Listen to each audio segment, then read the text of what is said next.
The Misadventures of an Escape Artist, Episode 11. From Sept-Îles Airport to Conakry.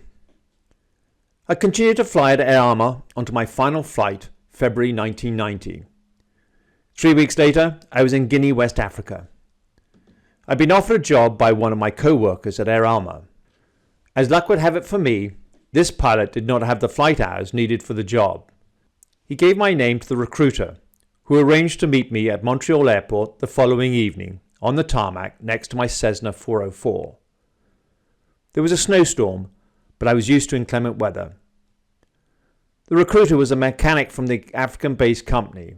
He was about 60 years old, short with a dad belly, a smiling face, and brown eyes.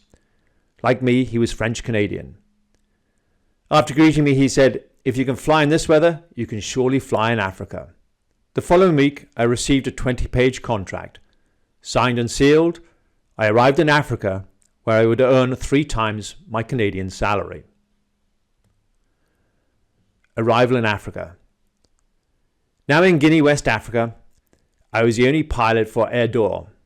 The plane was used for flights between the capital, Conakry, and the village of Benko, the site of a major diamond mine. In Benko, I had the stone house provided by the company. Only pilots and foreign mine workers lived in stone houses. All the rest were mud huts. In Conakry, I always stayed at the gorgeous seaside Novotel Hotel, facing Ile de Los Island. I can still remember the taste of the amazing gambas that I do so enjoy eating. Guinea was one of the poorest countries in Africa, despite its immense resources of minerals. There were no tourists in the region, and less than 10 white Europeans living in the capital. However, in Benko, because of the diamond mine, there were about 50 foreign workers living with their families.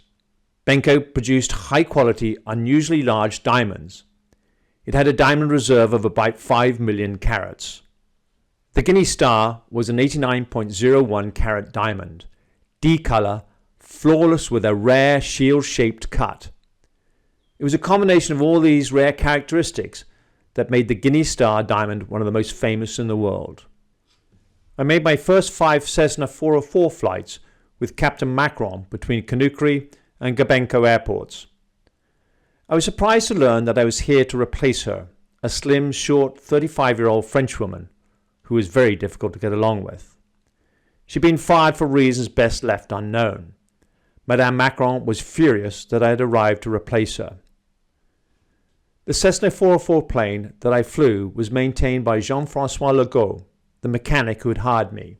He had been living in Benko for several years with his wife.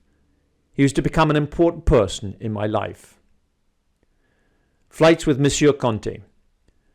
My first flight with my trainee co-pilot, Monsieur Conte, was quite eventful.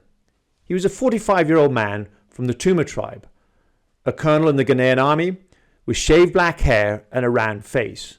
This would be his first job as a pilot. Previously, he had learned aviation with the Russians, but had only been a mere passenger for 10 hours on the MiG-21 Flying Coffin fighter jet. Sadly, he had no experience of instrument navigation or even flying in visual VFR conditions. The previous pilots, like Madame Macron, had never allowed Monsieur Conte to fly the Cessna 404 aircraft. She had treated him like an old sandbag, sitting useless in the co-pilot seat. So I made sure that every other flight, Monsieur Conte was at the controls. For the first few months, his ability to control the plane was a bit shaky, but with my encouragement and patience, he became a pretty good pilot. My first flight with Conte was from Conakry to the small airport of Benko, a flight of about an hour and 15 minutes. Navigational aids in Guinea never worked or were out of order most of the time. Local people would steal the copper from the system's cables to resell for food. In the 1980s, GPS, or Global Positioning System, was not yet available. I flew by following a VFR, or Visual Flight Rules, chart, or an NDB, a non-directional radio beacon.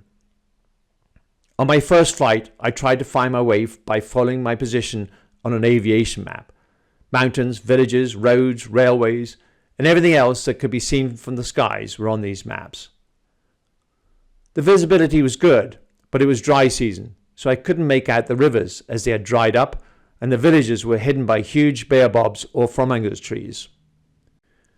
The VFR map was not helping me much to find my actual position.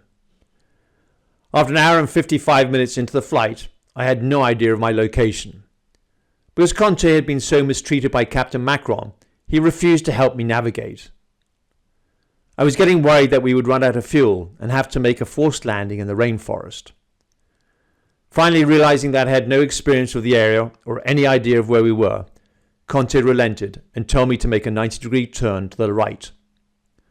We found the runway at Benko Airport in less than 7 minutes. Colonel Conte began to teach me the lay of the land. In return, I allowed him to fly. Conte was terrified of a region called the Devil's Falls. These were magnificent waterfalls that fell from a height of 1,000 feet.